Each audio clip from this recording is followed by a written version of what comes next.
Rage, colère, vengeance, défaite, mystère, révélation. Ce chapitre est un condensé de tout ce qu'on aime dans One Piece. Une vraie pépite notée à près de 9,99 sur l'échelle Raftel. Et oui, c'est une échelle qui vient d'être créée. Et soyez-en sûrs, vous pouvez y croire. Car Garp s'est surpassé. Aokiji fait exactement ce qu'on attend de lui. Et il se fait la moitié d'un équipage de Yonko. Avec une petite pause fiesta dans tout ça. Sans parler du destin de Law et celui de Beppo. Les deux qui affrontent actuellement Barbe Noire.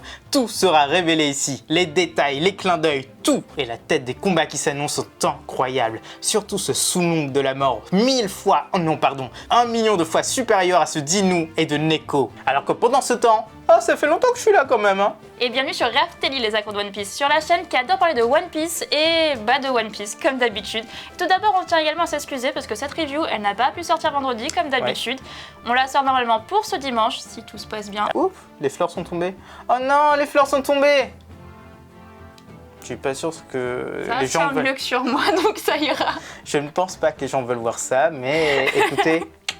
Petit clin d'œil. Donc en tout cas, ça sort ce dimanche si tout se passe bien et on est sûr que ça va vous plaire. Et d'ailleurs, vous pouvez donner votre avis en commentaire, mais pas que en commentaire, aussi dans la description. Allez voir, c'est tout en haut et en fait, on a fait un truc de sondage où vous pouvez voter pour le chapitre directement. Donnez votre avis, en fait, une note sur le chapitre, bon, moyen, excellent, super méga bien. Vous allez voir, il y a tout ce qu'il faut. Il suffit de cliquer sur le lien qui est à côté de votre de ce que vous voulez voter. C'est assez étonnant, mais en fait ça marche super bien. Vous allez voir, on vient d'installer ça. Vous inquiétez pas, les liens sont totalement sécurisés. Essayez-le, ça va nous faire très plaisir. Et d'ailleurs, vous aurez la note du chapitre en direct live à chaque fois.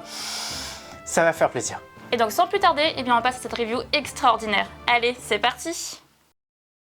On commence cette analyse avec la page de couverture du Shonen Jump évidemment parce que c'est la Golden Week. Vous savez, normalement, pas vraiment de chapitre en fait la semaine prochaine, une grosse pause. Donc Oda et tous les mangaka du Shonen Jump ont dessiné leur personnage principal en chat. C'est assez intéressant mais ça ne cache pas grand chose. Par contre, la page de couverture, elle est incroyable et elle cache des éléments mais sublimes. Là sur cette page de couverture, on a tous les Mugiwara sauf les femmes. On n'a que les hommes et ils sont tous en train de dormir sauf Sanji, qui lui est en train de lire un livre qui est assez particulier, mais on vous explique tout ça. Ce livre, ce n'est pas n'importe quoi. Dessus, c'est écrit Cooking. Mais qui écrit Cooking de cette façon-là? Non, il y a une faute d'orthographe énorme. Oda, il a aucun éditeur. En fait, le mec, il sait pas écrire anglais. Personne ne sait écrire anglais au Japon. Personne ne comprend l'anglais. Ils sont tous nuls. Eh ben non, c'est pas ça l'explication. C'est que c'est pas Cooking. C'est COC, King, Color of Conqueror.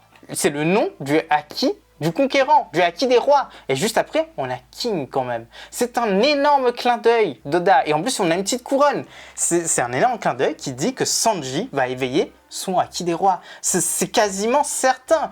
Et pour étayer encore plus tout ça, tout le monde est en train de dormir, comme si c'était tombé dans les pommes. On ne dit pas que son Haki des rois sera plus fort que celui de Luffy, celui de Zoro et compagnie. Non. C'est juste un symbole qui montre que Sanji, c'est le seul éveillé et tout le monde autour de lui tombe dans les pommes, comme si qu'il avait endormi des faibles des pirates lambda. Il faut voir ça comme des pirates lambda. Et c'est super agréable. C'est un clin d'œil qui en vaut la peine et qui nous... Goldie passe derrière, vous la voyez pas, mais elle est en train de sauter sur le canapé et compagnie. Elle aussi, elle a le Haki des rois, faites attention hein. Oh pardon. Oh purée, ça va? Elle a vraiment le Haki des rois, merci. Oh punaise, je t'ai pas tué. Heureusement qu'elle t'est pas tombée sur elle. Oh punaise. Elle est bien par là. Bon. Je vais faire un petit tour sur la table. Allez, on l'a sauvé. En plus, elle a le Haki l'observation, elle m'a évité. Incroyable le chien, incroyable. Je suis vraiment désolé, hein. Je suis désolé. Allez, on continue.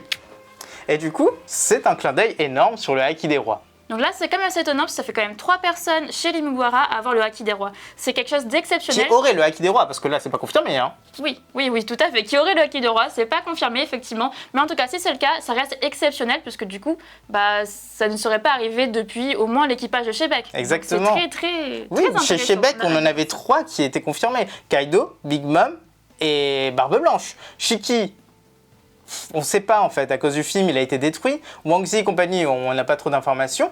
Par contre, Roxy Shebeck, s'il l'avait pas, ce serait bien triste. Comment il peut se battre contre Garp? Comment il peut se battre contre Roger? Comment il peut se battre en fait contre tout le monde? Non, c'est impossible. Il avait forcément, mais c'est pas encore confirmé. Autre point très intéressant, c'est le pyjama de Zoro qui en fait représente un dragon. Non, c'est un gros clin d'œil à Kaido, ça c'est sûr, le fait qu'il ait un peu tranché Kaido, que le mec il vient quand même de Wano.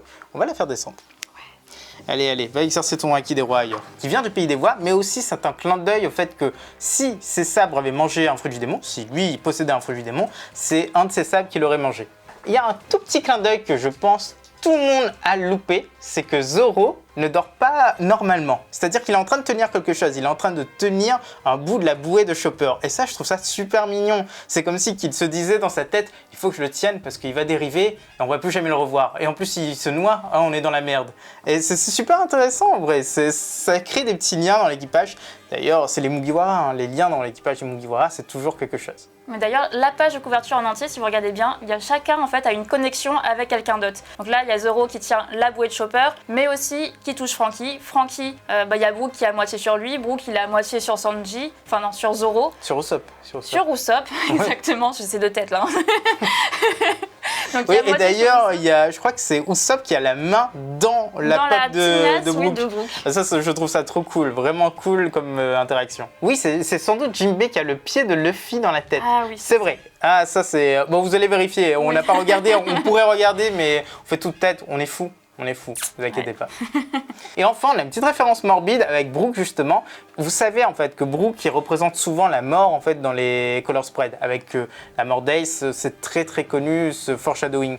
Mais là, on a deux personnes avec une tête de mort sur eux. Uniquement deux personnes, Luffy et Sanji. Tous sont des pirates, pourquoi il n'y en a que deux qui ont des têtes de mort? Et en plus, Brook, il a la main qui est vers eux. Et on ne sait pas trop si c'est vers Luffy ou Sanji. Ça fait un peu peur, mais il faut voir un petit peu ce qu'Oda veut faire avec ses personnages. Est-ce qu'il va faire mourir un des deux à la fin? C'est pas exclu. Une mort très triste de Luffy, pourquoi pas. Première vraie page du chapitre. Le navire de garde continue son chemin à travers le ciel alors que le vice-amiral frappe de son haki le sol de l'île. La zone de destruction est énorme. Les pirates volent littéralement et ceux qui ne sont pas tombés dans les pommes hurlent à la mort. Garp, lui, il se réceptionne sans problème, et lorsque le bateau s'approche du sol, un coussin d'argile vient le stabiliser et l'empêcher de s'éclater. Prince Grou est dans la place. Les marines sur le bateau sont totalement secouées par l'atterrissage. La scène est véritablement chaotique. Et enfin, Garp prend la parole. Dans un souffle, il clame sa déception, car selon lui, il a perdu la main. Les pauvres pirates n'en croient pas leurs yeux. Et dans un nuage de fumée, Koby et Hibari arrivent. Hermep, lui, forcément, il pleure de bonheur. Et Prince Grou est vexé du nouveau surnom de Koby, l'avenir de la marine, alors que Kujaku encense leur relation. Mais une ombre vient mettre un terme à leur victoire. Avant qu'Hibari n'arrive au bateau, elle se fige sur place, gelée par une force supérieure, par l'ex Aokiji lui-même, sous l'acclamation des pirates. Koby n'y croit pas et supplie Kuzan d'aider la jeune fille. Mais en vain. Kuzan déclare qu'il ne laissera pas Koby s'échapper en l'absence de Teach. Alors là, on commence tout doucement avec l'attaque de Garp qui, elle, n'est pas du tout tendre, qui démonte une bonne partie de l'île. En fait, on voit l'onde de choc. Le mec, il se réceptionne. Le mec, il dit juste une chose, j'ai perdu la main. Mais what the fuck? À quel moment tu perds la main quand tu fais ça? Genre, tout le monde, notre réaction, c'était la même que tous celles des pirates présents. Mec, t'as perdu la main? Mais sérieusement? Qu'est-ce que tu faisais quand t'étais plus jeune? Le mec, son coup de poing, c'était un beau bref, en fait. Il y avait aucune autre explication. Il démontait des montagnes. Mais le mec, en quoi il a dû s'entraîner pour aller battre Don Chinjao? C'est peut-être une petite incohérence qui a descendu le personnage durant des années, mais en vrai, il est surpuissant. Don Chinjao, il faisait rien en fait comparé à Garp. On fait d'ailleurs une petite mention spéciale à cette réception de malade parce qu'il faut le dire, nous à notre âge, on fait pas ça. Enfin, même maintenant, moi si je me réceptionne comme ça, j'ai plus de jambes, hein. J'ai plus de tibia, j'ai plus rien. Je peux plus jamais rien faire. Mon genou, il arrive là. Mais Garp, à son âge, il est incroyablement fort. Il le montre encore et il se réceptionne extrêmement bien. Et d'ailleurs, on est aussi très impressionné par tous ces pirates parce que mine de rien, ils sont pas tombés dans les pommes. Ça prouve quand même qu'il y a des éléments qu'il y a du niveau finalement. Voilà, il y a du niveau dans l'équipage de Barbe Noire, même s'ils sont peut-être que des petits soldats, mais ils sont quand même là, ils sont bien présents et il y a du niveau. Oui, et puis c'est pas tout le monde qui est tombé dans les pommes, il y a une grosse partie, et les autres, ça doit être comme en fait les gifters, l'équivalent des gifters, mais pour l'équipage de Barbe Noire. D'ailleurs, on apprend des choses sur eux à la fin du chapitre, on en reparlera, mais c'était des pirates qui, semble-t-il, avaient un peu d'importance pour le gouvernement mondial. Clairement, Prince Grou, c'est un personnage clé. Il est là pour amortir le choc du bateau et en plus, il le fait vraiment avec classe. Nous, c'est un personnage qu'on apprécie énormément et franchement, on n'y avait même pas pensé au fait que son fruit du démon puisse servir à amortir le bateau. Enfin voilà, je le voyais bien faire une armée effectivement, mais à aucun moment j'aurais pensé tiens, c'est vrai que le bateau il va s'écraser. Ouais, Prince Grou il pourrait faire quelque chose. Non mais Exactement. En fait, on est parti sur l'argile en fait plus comme la terre qui pourrait pas faire ça. Mais non, il peut moduler l'argile. Semble-t-il, il peut la rendre malléable, mais tellement malléable que ça fait un coussin. Le mec, il a un fruit qui est quasiment ultime. Si ce mec-là est un Logia, il a tout gagné.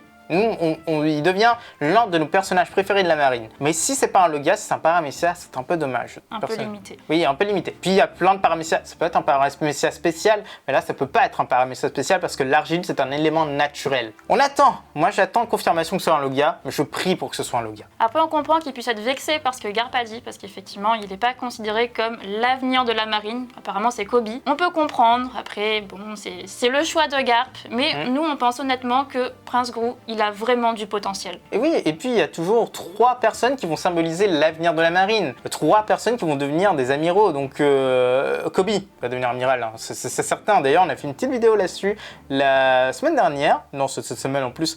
Mercredi dernier, allez la voir, elle est super intéressante. Ça recoupe pas mal de choses qui sont passées dans ce chapitre. Et franchement, on est fiers de nous parce que ces temps-ci, on fait des prédictions de malade et ça marche super bien. Ça s'affiche en haut à droite. Ouais, ça s'affiche en haut à droite. Et en plus de Kobe, on a Hermep qui pourrait potentiellement en fait être l'équivalent de Sengoku. Bon, il faut lui trouver un fruit du démon, le mec, hein, il faut pas déconner, même avec ses lames, ses doubles lames, c'est assez limité. Et le troisième, il y a beaucoup de personnes qui pensaient à X-Drake, moi je pense pas trop à X-Drake, franchement, c'est un peu chaud. Smoker, ouais, sympathique, mais je pense que ce sera Smoker pendant un petit moment, pas longtemps. Et d'ailleurs, est-ce qu'il va vraiment vouloir devenir amiral ou rester vice-amiral à la Garp ça, on sait pas trop. Mais là, Prince Gru, il semble avoir l'envie de monter dans les échelons et d'arriver en fait à un niveau adéquat et peut-être amiral, voire plus. Lui, il voudrait sans doute en fait. Et c'est ça qui est génial. Hermep, pour l'instant, il ne change pas. Il est toujours en pleurs. On l'a presque toujours connu comme ça. Et ce qui est un peu dommage finalement, c'est qu'il n'a pas servi à grand chose. En tout cas, il n'a pas fait d'action extraordinaire. On n'a pas vraiment vu si son niveau avait augmenté ou pas. Donc on attend de voir ce qui va se passer. Mais pour l'instant, on est légèrement déçus. Ouais, c'est un peu dommage d'avoir envoyé Garp uniquement pour attaquer tout le monde. Ok, c'est fait, le travail est fait, mais en quoi est-ce que Hermep il a gagné en fait de l'expérience en faisant tout ça? C'est un peu dommage. Mais le gros de ce chapitre, c'est l'arrivée ultime d'Aokiji, qui arrive en fait en gelant Ibari. Ibari, la fille que tout le monde a adorée dans le chapitre précédent, qui est une sniper d'élite. Ils sont en train de courir, tu vois, la scène en ralenti, on est sur une plage, il y a Kobe qui veut se jeter sur Garp, il y a Ibari qui est en train de courir derrière. J'ai sauvé l'amour de ma vie. Et ben c'est fini. C'est fini. Mais un problème dans tout ça. Pourquoi est-ce qu'Aokiji n'a pas gelé Kobe? Kobe était à 30 cm d'Ibari. Pourquoi est-ce que le mec s'est fait chier à geler Ibari et non pas Kobe? Kobe, c'est l'objectif. Ibari, je suis presque sûr de me dire que Barbe Noire s'en tape d'Ibari. Il faut paralyser Kobe et c'est là où Garp, il va même peut-être pas oser attaquer. C'est l'avenir de la marine. Tu gèles Kobe, tu menaces de briser Kobe. Bah Garp, il est un petit peu dans la merde, quoi. Le dilemme, il est là, il est vraiment là. Mais en tout cas, vu ses paroles, il a l'air d'être assez du côté de son capitaine, de Barbe Noire. La théorie d'infiltration, nous on y croit toujours. Elle est en train de s'éloigner petit à petit et ce chapitre y contribue pour beaucoup. Là, la rage de Kobe, elle se lit vraiment sur son visage. Et le pire dans tout ça, c'est qu'il commence à dire « Eh monsieur Kuzan, vite, dégelez Ibari !» Comme si en fait il n'avait pas compris que c'était Kuzan qui venait de geler Ibari. Et même pire, comme si qu'il pensait que Kuzan était encore dans son camp. Exactement, c'est assez bizarre. Genre, oh putain, elle s'est fait geler. Oh, ce Kuzan est là. Oh putain, mais quelle aubaine, incroyable. Mais on sait pas qui a gelé Ibari, mais vous pouvez dégeler, ça tombe bien que vous soyez là, monsieur l'amiral. J'ai loupé un truc. Non, mais faut pas déconner. Là, Kobe, il est très naïf et puis pour le moment, il faut qu'il s'endurcisse. Il y a un truc qui va se passer, il va s'endurcir, c'est certain, et il faut voir. Le fait que Kobe n'ait pas pu enlever tout seul son boulet, et ça montre tout simplement qu'il n'a pas encore le acquis de l'armement, en tout cas pas le acquis de l'armement avancé comme l'a Luffy ou Riley. Donc là pour lui, il lui manque encore un peu d'entraînement, et de l'entraînement tout simplement ça pourrait être une ellipse. Et ça on en parle également dans notre théorie qui est sortie mercredi, donc n'hésitez pas à aller la voir, franchement elle est très intéressante. Un an auparavant, sur une île inconnue du Nouveau Monde, une affaire bien étrange s'est passée. Une partie de l'équipage de Barbe Noire était sur place. Ils étaient attaqués par un homme bien plus puissant qu'eux. Très vite, le reste de l'équipage a débarqué, guidé par Teach lui-même, hurlant qu'il n'y a qu'une seule personne capable de faire ça, Aokiji. Le nommé l'a prévenu que l'utilisation du Gura tuerait ses amis. Car oui, Sanjuan Wolf, Vasco Shot, Stronger et Dokyu se sont fait complètement geler. Kuzan lâche que ce n'est pas à lui de chercher les ennuis. Et vu ce qu'il s'est passé il n'y a pas si longtemps, il a le cœur complètement brisé. Et il est vraiment de très mauvaise humeur. Et bim, quelques minutes plus tard, toutes les personnes présentes se sont lancées dans une fête entre hors-la-loi, avec nourriture et boissons à volonté. Kuzan a raconté l'ensemble de l'événement de cette fameuse bataille à ses compagnons de rêverie, avec les fameuses paroles d'Akainu. Penser que nous avons grandi ensemble et que maintenant nous devons nous entretuer, ça me fait bouillir le sang. Ce à quoi Kuzan a répliqué « Eh bien ça doit être le magma !» Tout ça avant de montrer ce qu'il a perdu durant cette bataille, sa jambe. Vascoshot en est choqué de la violence des batailles entre amiraux, et Pizarro demande si lui aussi il a mutilé Akainu, s'il a perdu un bras. Mais non, il est juste salement amoché. Katarina commence alors à parler d'un certain sujet fort intéressant de l'homme à la brûlure. L'équipage commence alors à parler des poneglyphes rouges, des deux qui à l'époque étaient en possession de Kaido et de Big Mom, et de celui dont la localisation est totalement inconnue. Et enfin, il parle même du dernier, qui selon une rumeur serait la possession de l'homme à la brûlure. Aokiji sous alcool s'étonne qu'on puisse penser qu'il en est un, mais les autres lui disent que non, ce n'est pas lui. L'homme en question serait sur un bateau noir qui traverserait les mers, et tous ceux qui s'en approchent finissent par être avalés par des tourbillons. Lafitte précise que c'est sans doute un fruit du démon. Shiryu rajoute même qu'il pense que c'est un homme du gouvernement. Il est logique de penser que ces hommes ont décidé de garder un poneglyphe rouge pour ne plus jamais voir de pirates être nommés. Mais Aokiji lâche que ces stèles ne lui laissent que des goûts amers. Celui d'Ohara n'était pas rouge, mais ce jour-là, un de ses chers amis s'est opposé au gouvernement, et les yeux de cette petite fille traumatisée le hantent à jamais. Dans un coin de la pièce, Lafitte glisse un mot à son commodore. Il lui demande s'il doit voler les pouvoirs de l'ancien amiral. Mais encore une fois, l'homme a entendu et s'enrage. Il gèle à nouveau toute une partie de l'équipage. Mais Barbe Noire lui dit d'attendre, car c'était des paroles idiotes de la part de son Nakama. Mais ce qu'il veut lui, c'est que Kuzan rejoigne son équipage. Il est au chômage et il l'invite à rejoindre sa vision de la justice. Kuzan ne le comprend pas et lui dit que 2 vers ne vont pas suffire à lui faire dire oui. Alors forcément, Teach va trouver les mots. Il va argumenter que les pirates ne sont pas que des joyeux copains. Tous sont des rêves et des objectifs propres. Telle est la définition de ce mot.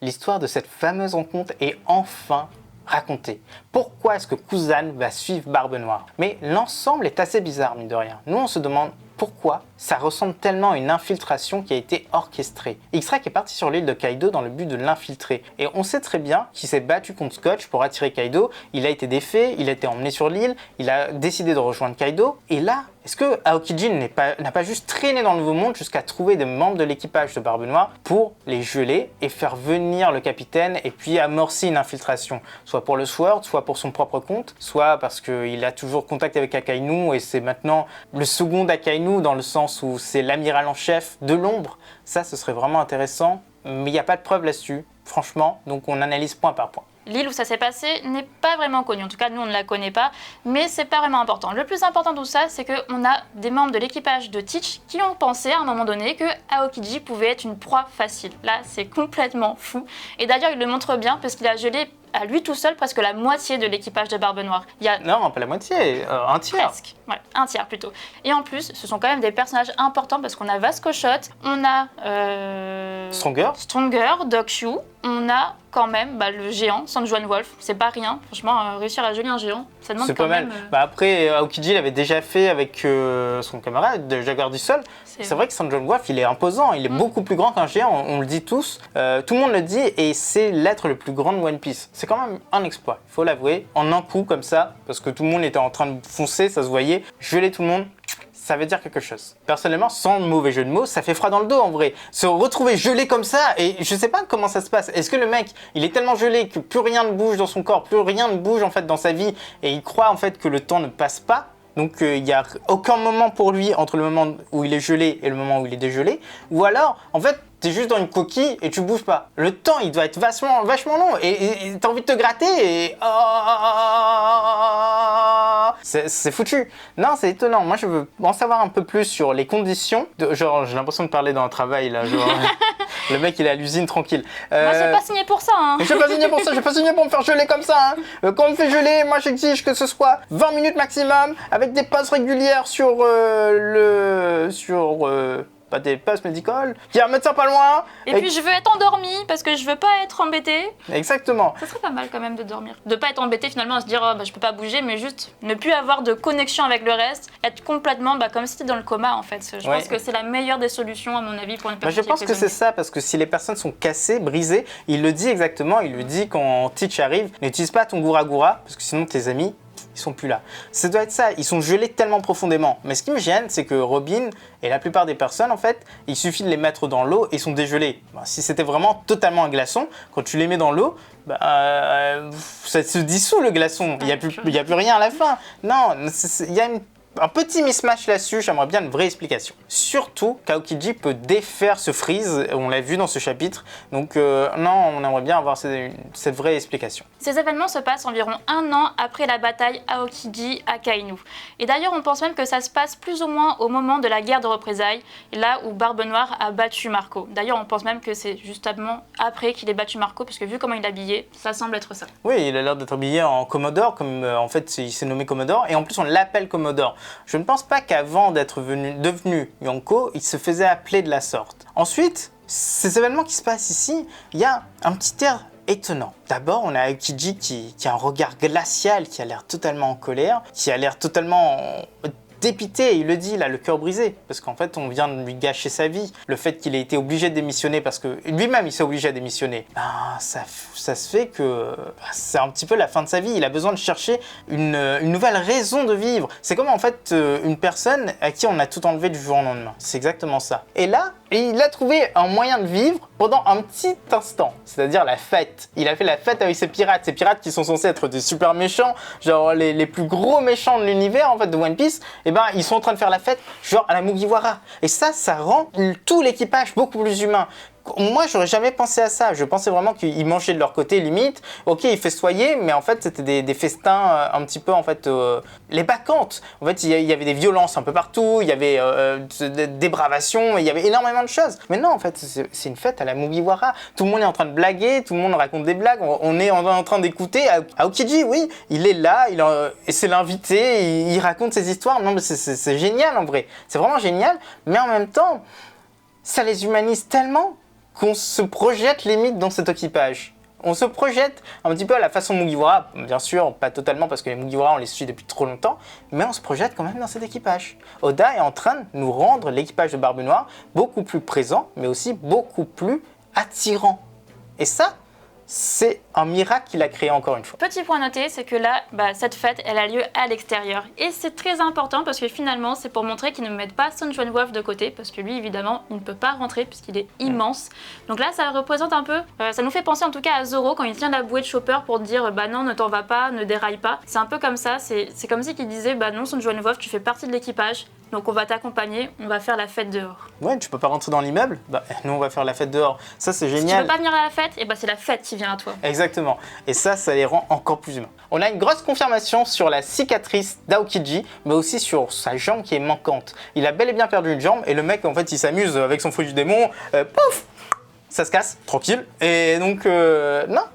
En soi, c'est une confirmation qui est très importante parce que la dernière fois qu'on avait vu ça, c'était dans le film Z. C'était introduit pour le film Z. Et à l'époque, il semblerait qu'il y ait des bruits de couloir qui disaient que Oda n'était pas très content. Parce que ça a été intégré sans son aval, et donc il n'était pas pour. Aucune confirmation à l'époque, mais là, il vient de full l'intégrer. C'est-à-dire que le mec, il a digéré, mais surtout, il a brodé là-dessus pour la suite. Akainu, lui, il s'en sort plutôt bien, il a de grosses cicatrices, il a sans doute des séquelles, mais il n'y a rien de très apparent, il n'y a pas de membres coupés. Il y a quelque chose d'assez étrange qu'il faut noter également, c'est que là, ils sont en pleine fête, mais ils sont en train de tout déballer. Ils sont en train de parler des poneglyphes rouges, de certains pirates assez étonnants qu'on n'a pas encore vraiment vus en tout cas, mais en face d'eux, il y a quand même Aokiji qui ne fait pas partie de l'équipage, en tout cas pas pour l'instant, et en plus de ça, c'est quand même un ancien membre de la marine. Donc mine de rien, c'est assez étonnant de se dire on fait la fête, mais on déballe tous nos secrets, on déballe tout ce qu'on sait. C'est ce genre d'informations importantes, on a plutôt tendance à le garder pour soi, le garder précieusement pour pouvoir être le premier à avancer et attraper le One Piece tout simplement. Oui, c'est une énorme course et Barbe Noire, il est très calculateur.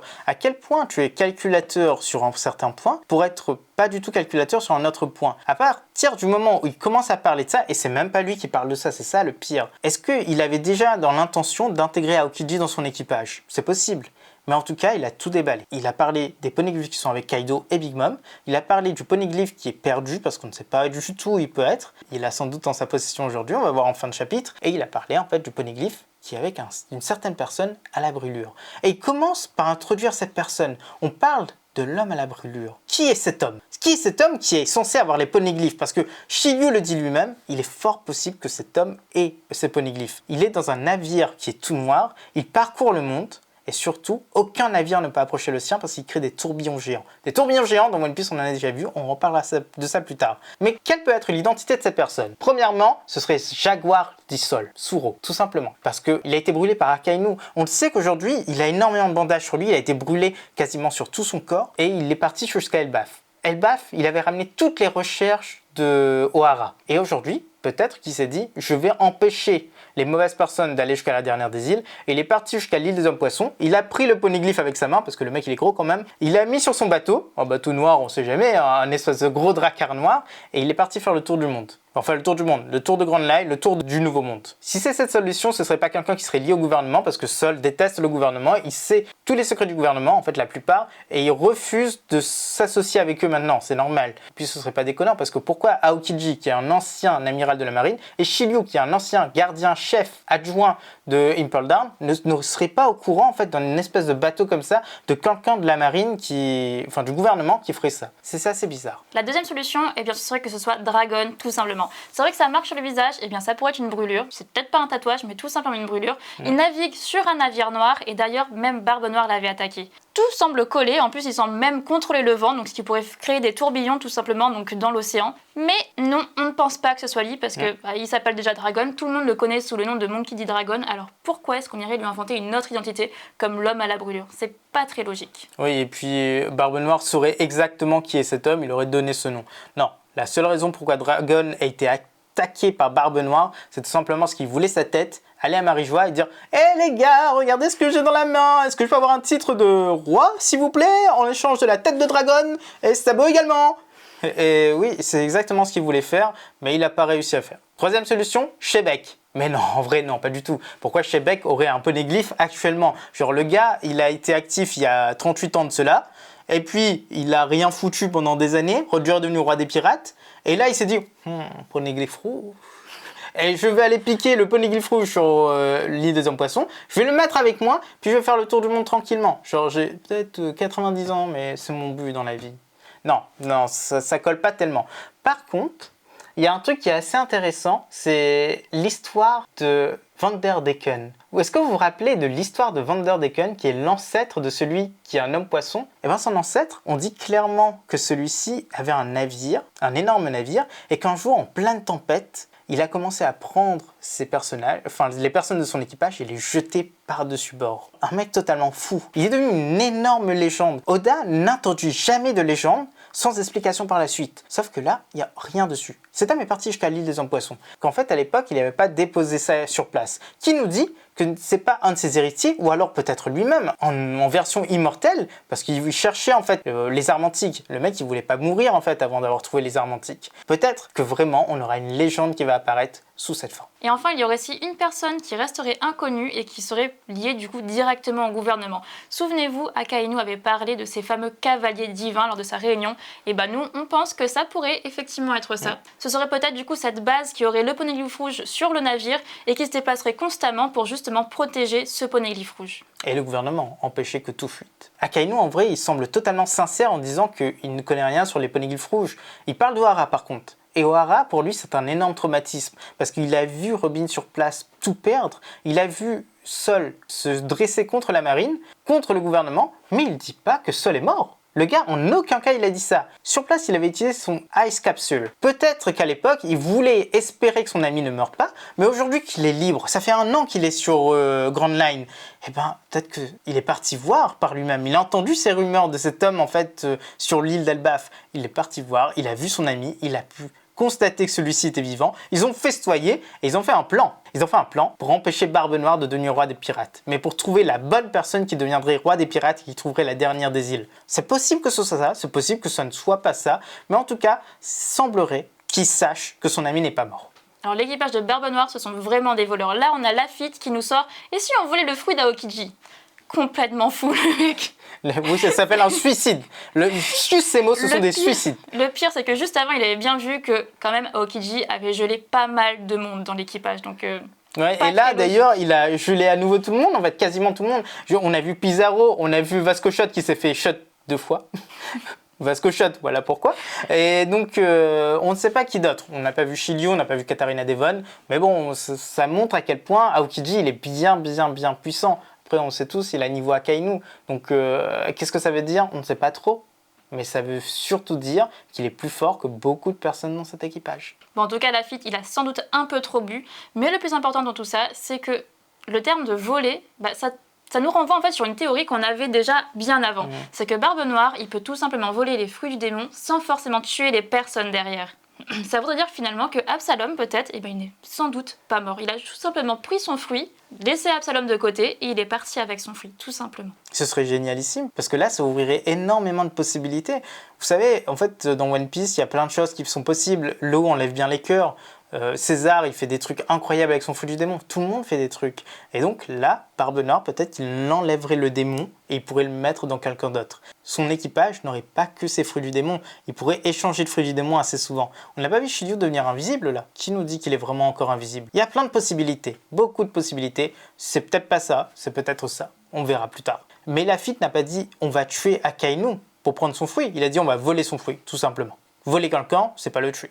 Et enfin, on a les paroles du démon Barbe Noire qui parle encore une fois des rêves. Il parle du fait que chaque personne de l'équipage ont des rêves et c'est comme ça qu'il essaye d'amadouer Aokiji. Et le pire, c'est que ça marche. Mais dans tout ça, nous en fait, on a le sentiment un peu de voir vraiment les Mugiwara, de voir Luffy qui essaye de convaincre telle personne de rejoindre son équipage. Non pas en disant viens on va devenir les plus riches ou autre, mais vraiment en le convainquant avec les mots qu'il faut, en disant que viens dans mon équipage, et bien tu pourras faire vraiment ce que toi tu veux, tu pourras devenir la personne que tu veux et suivre ton rêve. Réaliser tes rêves, voilà, parce que chacun a des rêves chez les Mugiwara, chacun a des rêves chez Barbe Noire. D'ailleurs, c'est vachement bizarre, parce que ça nous parle personnellement, mais surtout de dos, vous avez vu à quoi il ressemble Barbe Noire? On dirait Roger. Moi personnellement, ça m'a choqué. Et je pense que toutes les personnes qui ont suivi le live en fait avec nous, ça les a choqués. Parce que c'est la vérité. Il a un petit côté Roger de dos. Ouais. Il a perdu 10 kilos, enfin 90 kilos, je sais pas combien, mais... Coup de pression. Le mec, il a tellement eu la pression. Oh putain, me gèle pas. Il a perdu 90 kilos d'un coup. Cette image, elle est flagrante, elle est saisissante. Et cette histoire de rêve individuel, ça fait beaucoup Mugiwara. Ça fait très équipage auquel on pourrait s'attacher. C'est pour ça que là, finalement, Oda, il est en train d'un peu inverser encore les choses. Avant, on voyait l'équipage de Barbe Noire vraiment comme les gros méchants. Et là, finalement, on commence un peu à les apprécier. On dit un peu parce qu'on ne sait pas encore ce qui va se passer. Mais en tout cas, ça nous donne vraiment une autre facette de l'équipage de Teach. Et c'est vraiment agréable. C'est ça le pire, c'est que c'est agréable. Ouais. Et c'en est flippant. Et deux choses pour finir. La première, c'est qu'on voit clairement 3 bateaux sur le rivage. 3 bateaux. Barbe Noire, 3, ça a toujours été son chiffre. D'ailleurs, c'est mon chiffre préféré et franchement, il a fait un très bon choix. Et donc, 3 bateaux, ça veut aussi dire qu'il y a 3 sables de Shebeck. Il y en a un qui est sur la ruche actuellement, l'autre qui est avec Barbe Noire en train d'affronter l'eau, et le troisième, c'est celui sur Egghead. Et ça, c'est intéressant. On sait qu'ils peuvent être à 3 points différents, sans doute en même temps. Et petit détail, est-ce que l'homme au tourbillon, ce serait pas lui qui ait fait ça? Parce que là, si c'est lui, franchement, depuis le chapitre 1, ça fait un très beau foreshadowing. Sur la ruche, Kuzan fait face à son ancien mentor. Garp lui dit de suite ce qu'il attend, qu'il dégèle Ibari, qu'il laisse Koby partir et qu'il remette son cul en uniforme. Aokiji reconnaît bien là les paroles de son maître. Il a toujours aimé son côté direct, mais par contre, il ne fera rien de tout ça. Et il gèle Garp sur place en lançant que celui-ci va devoir faire un choix. Va-t-il devoir tuer son premier élève pour sauver le nouveau favori? Eh bien d'un seul coup, Garp se libère et de son Blue Hole, il frappe l'homme de glace et l'enfonce dans le sol. Garp domine le combat. Sur Winner Island, une tragédie prend place. Barbe Noire se tient debout, victorieux. Le Polar Tank est entièrement détruit et celui-ci coule au fond de l'océan. Et l'équipage de l'eau est complètement entraîné avec lui. Le vainqueur hurle que sans bateau, ils ne peuvent plus être appelés pirates. Bien au contraire, ils ne peuvent même pas s'échapper. L'eau, lui, est complètement au sol et Beppo pareil. Barbe Noire continue sa litanie en parlant de ce que l'eau a fait à Rocky-Port. Les 100 pirates auxquels il a volé leur cœur et qui vivent toujours sur la ruche vont être très heureux quand Barbe Noire va leur apporter le cœur du Supernova. Tout semble fini, mais quelqu'un ne s'avoue pas vaincu. Beppo repense à cette substance que Chopper lui a donnée. Alors que pendant ce temps, Barbe Noire dit clairement qu'il va prendre le fruit de l'eau, soit pour le vendre ou alors pour le rendre immortel.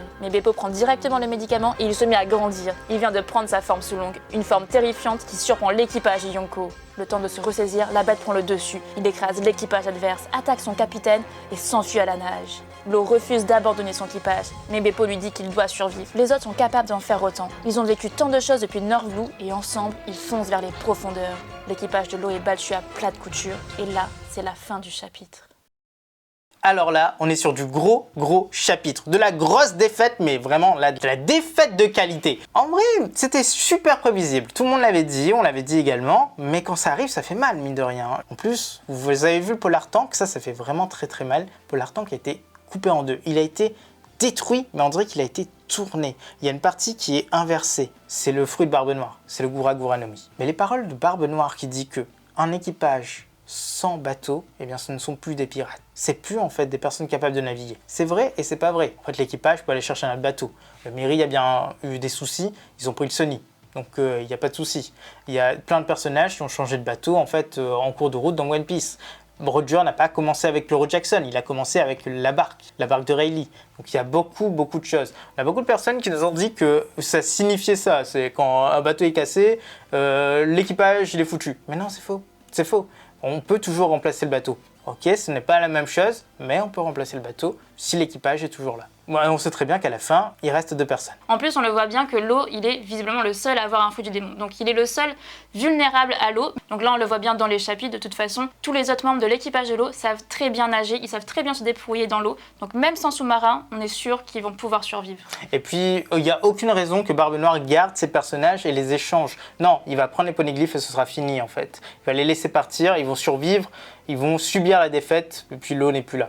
Mais on va faire les choses dans l'ordre. En tout cas, une information importante a été dévoilée là, c'est que les 100 cœurs que l'eau avait dérobés, eh bien, ce sont les 100 cœurs de pirates qui se situaient à Rocky Port.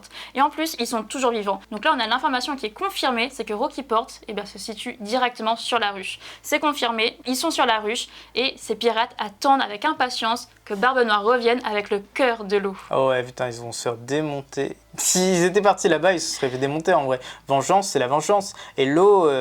Les paroles de Barbe Noire sont assez particulières, mais on va en parler juste après. En tout cas, ce qu'il ne faut pas oublier surtout, c'est que c'est grâce à ces 100 cœurs que l'eau avait dérobés qu'il est devenu Shichibukai. Ça, c'est vraiment très important. L'autre phrase intéressante de Barbe Noire dans tout ça, c'est qu'il veut ramener le cœur de l'eau sur place, en fait. Qui ramène un cœur, en fait? Qui arrache le cœur de quelqu'un? Ça, c'est jamais réellement vu, en fait, dans One Piece. Et c'est ça qui rend Barbe Noire tellement cruel, tellement différent. Le pirate ultime, le vrai pirate qui va arriver, celui qui sera sans doute borgne par la suite. Là, il n'est pas borgne, on a vu ses 2 yeux. Qui va être sans doute borgne par la suite, mais pour le moment, il joue beaucoup sur la cruauté. D'ailleurs, ça rejoint ce qu'on disait au début de vidéo, c'est la capacité de voler les fruits du démon. Est-ce qu'il les pique dans le cœur? Est-ce qu'il arrache le cœur? Du coup, il tue. Ou alors, en fait, il arrive à prendre les fruits du démon et puis voilà. Prendre le cœur, en fait, c'est autre chose. C'est une façon de... C'est sa marque de fabrique. Tiens, je vais prendre ton cœur parce que moi, je suis comme ça. Et puis, c'est aussi un symbole. Ramener le cœur de l'eau pour les personnes à qui il a volé le cœur, ça passe trop. Et là, on a un mini flashback, le dealer Chopper sous le manteau. Il a donné donc des médocs directement à Beppo et ces médocs, eh ben, ils permettent à tous les Minx finalement de prendre leur meilleure forme, leur forme sous longue et même sans lune. Ça, c'est vraiment intéressant. Ouais. C'est vraiment, je ne sais pas comment il fait Chopper, mais il est vraiment trop fort. Oui, c'est particulier parce qu'il le dit, en fait, il ne sait pas s'il va marcher, mais surtout, comme ça n'a jamais été testé, est-ce qu'il y aura des effets secondaires atroces? Imaginez le pauvre Beppo paralysé pendant 10 jours ou même pire. Bon, il ne faut pas aller pire dans One Piece parce que c'est pas le cas, mais avec des contreparties qui sont énormes. D'ailleurs, nous, ce qui nous gêne beaucoup, c'est que ça n'a pas été utilisé à Onigashima. C'est-à-dire que quand Chopper l'a donné à Beppo, ça veut dire que c'était quasiment prêt pour Onigashima. Pourquoi ne pas avoir essayé sur place? C'était très important. Ok, il y avait la lune, mais il y a des parties où il n'y avait pas la lune. Il aurait pu distribuer ça à Neko ou à Inu, ça aurait vraiment changé les choses en fait. Peut-être que ça ne dure pas éternellement, mais ça aurait été intéressant. En effet secondaire, il aurait très bien pu perdre également le contrôle de son corps, exactement un peu comme les Rumble de Chopper. Ça aurait pu être... Bon, après, on l'a pas vu, mais ça aurait pu être un effet secondaire. C'est peut-être même une Rumble Ball, le mec il sait faire juste un médicament, il dit teste ça, allez. Non mais franchement, on sait pas trop, et là ça vient un petit peu de n'importe où, mais Oda nous a fait énormément attendre, il faut l'avouer. On a été déçus pendant très longtemps de ne pas avoir la forme sous longue de Beppo, et là il le sort au bon moment. Ok, là on est vraiment moins déçus. Contre un équipage de Yonko, ça le fait. Et par contre, il n'est pas plus fort, faut pas déconner. C'est juste que là, il joue beaucoup sur la surprise. On voit qu'il touche Barbe Noire, on voit qu'il touche tout le monde, mais ils sont pas blessés, ils sont pas morts. La vérité, c'est qu'il ne les surpasse pas, mais il les étonne en fait, il les a surpris. Et ce qui lui a permis en fait de faire la diversion, de prendre l'eau et de s'en aller. Ça c'est très beau et ça fait que Beppo il vient de monter dedans. En même temps, franchement sa gueule, on dirait un ours démoniaque. On dirait un ours qui vient d'un film d'horreur. Il est vraiment flippant. C'est quand même vachement mieux finalement que Inu et Neko combinés. C'est mieux que Carotte. Franchement, le design qu'a fait Oda pour Beppo, il est top. C'est un design de guerrier, c'est un design d'un mec en fait qui va buter des gens en fait. Tu le croises dans la rue, tu fais pas demi-tour parce que tu es là, t'es en PLS. Tu sais pas quoi faire. C'est un ours de film d'horreur et clairement ça passe trop. On aimerait en voir plus comme ça. Maintenant, la question c'est, est-ce que la forme sous l'ongle de Beppo, c'est ça de base? Parce que sinon, il est incroyable. Ou alors, est-ce que ce sont le médicament uniquement en fait, de Chopper qui fait qu'il devient comme ça? C'est la vraie question. Parce qu'il y a une vraie différence, en fait, sinon. Et puis, on voit, ce médicament ne dure pas éternellement. Donc, on aimerait en voir encore plus. Même si je pense qu'on ne va pas en voir tant que ça. Là, Lo, il ne veut pas abandonner son équipage. Mais il a fait quoi, du coup, avant Zou? C'est pas un peu ce qu'il avait fait? Bon, bref. On blague, mais en tout cas, là, c'est vrai qu'il est au bout de sa vie. Il ne peut plus rien faire et il pense quand même à son équipage. Mais forcément, Beppo, lui, il sait très bien que s'il ne sauve pas son capitaine, eh bien tout le monde va lui en vouloir. Donc heureusement, il a quand même agi. Ouais, c'est ça le comble de la situation. Mais surtout, il se passe quelque chose là. C'est que le Polar Tank, il est en train de couler. Dans le Polar Tank, on a normalement les poneglyphes. Ok, ils sont pas en papier et compagnie. En fait, les copies des poneglyphes, c'est un espèce de truc en caoutchouc, ça prend pas l'eau. Mais qui va aller chercher ça? Dans l'équipage de Barbe Noire, il y a personne qui sait très bien nager. Parce que tout le monde a un fou du démon. Pas déconner quoi. Qui va aller chercher ça? Alors soit, en fait, ça a été déjà sorti à l'avance. Et puis l'eau avait promis, celui qui gagne, il rafle tout. Et donc, il n'y a pas de souci, Barbe Noire l'a déjà en main, ce qui est sans doute le cas. Ou alors, en fait, c'était un coup dans l'eau, c'était un coup pour rien, un coup dans l'eau. Pardon, excusez-moi pour le jeu de mots qui n'était pas intentionnel, mais un coup qui n'a servi à rien et du coup, il n'a pas les poneglyphes en plus.